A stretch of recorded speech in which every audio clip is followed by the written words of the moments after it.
Okay, thank you. Hi. A few years ago, I founded an organization called the Workplace Abuse Experts. It's kind of my own creation. And I wrote a small book. It's sort of a pamphlet available on Amazon where I divide what I call the psychosocial dynamics of workplace bullying abuse into 4 corners. And it goes like this. Corner number 1, personality disorders. Many workplace bullies have, as Dr. Andrea Barnes would say, a diagnosable personality disorder such as psychopathy, sociopathy, or what we call cluster B personality disorders. And in these disorders, they lack empathy, they lack boundaries, they never feel they're responsible for any of their own behavior. And so in the workplace, this makes them ruthless, absolutely ruthless. And there's many people who've written books on this, Dr. Romney, Ross Rosenberg, I could cite you the sources. They are very destructive to their workplaces, but they will always turn around and play the victim from all of the destruction. It's never their fault. And often these people are pathologically envious and insecure, so they select what we call targets, right? And so why would someone bully someone in the workplace? Number 1, maybe they see that person as a threat. Dr. Gary Namey of the Workplace Bullying Institute writes on this. Sometimes they do it for entertainment or projection.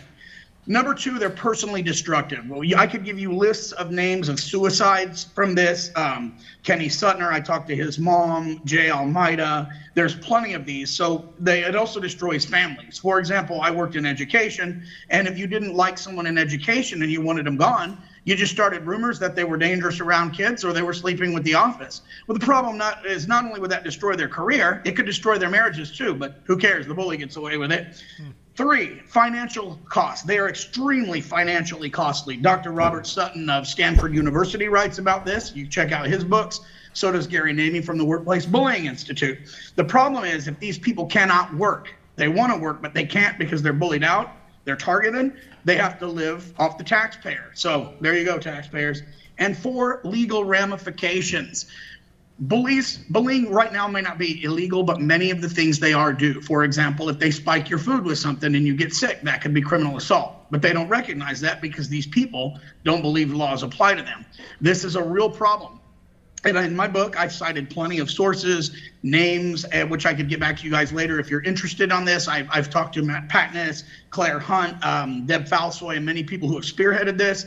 And I have plenty of information. So if this is something you guys are wanting to pursue later on, please contact me. I'm in Texas, but this is something I've spent years researching, writing on. And so, I just don't want to see any more casualties of this. I don't know how it's going to play out, but something about this has to be done. It has to be done. It's too much damage, Thank you very much for listening to me. I'm in Texas as well. I'm honored to speak before you today because about a quarter of my heritage hails from the Commonwealth.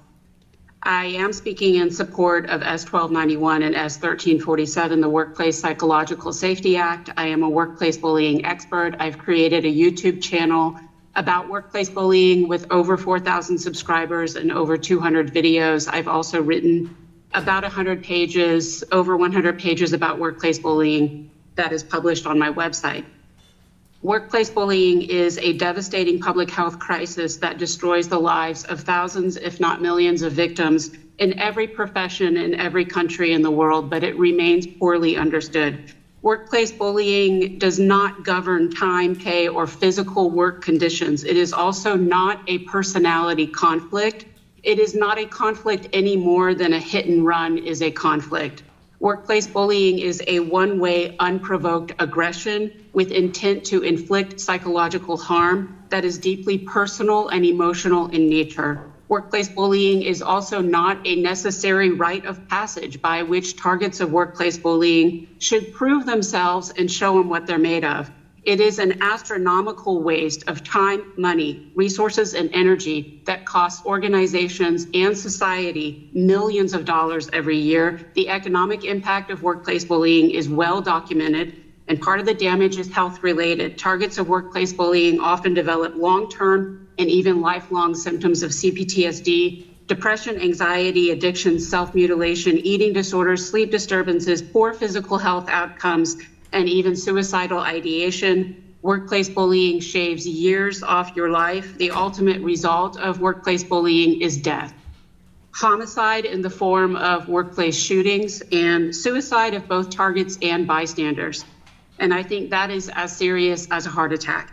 The great irony of workplace bullying is that almost always targets of workplace bullying are high performing, and that's exactly why they get bullied. They're intelligent, educated, experienced, skilled, and usually very nice and well-liked people with innovative ideas for products and services that could be benefiting all of us as we speak, but they are being denied the opportunity to share with the public what they have to offer because someone somewhere has arbitrarily decided that empathy is weak and cruelty is strength. If you've read a newspaper lately, I'm sure you understand now more than ever, we need the contributions of the best and the brightest. A world on fire needs all hands on deck, not some senseless hazing ritual so that a minority of insecure, immature narcissists can momentarily feel better about the fact that they hate themselves.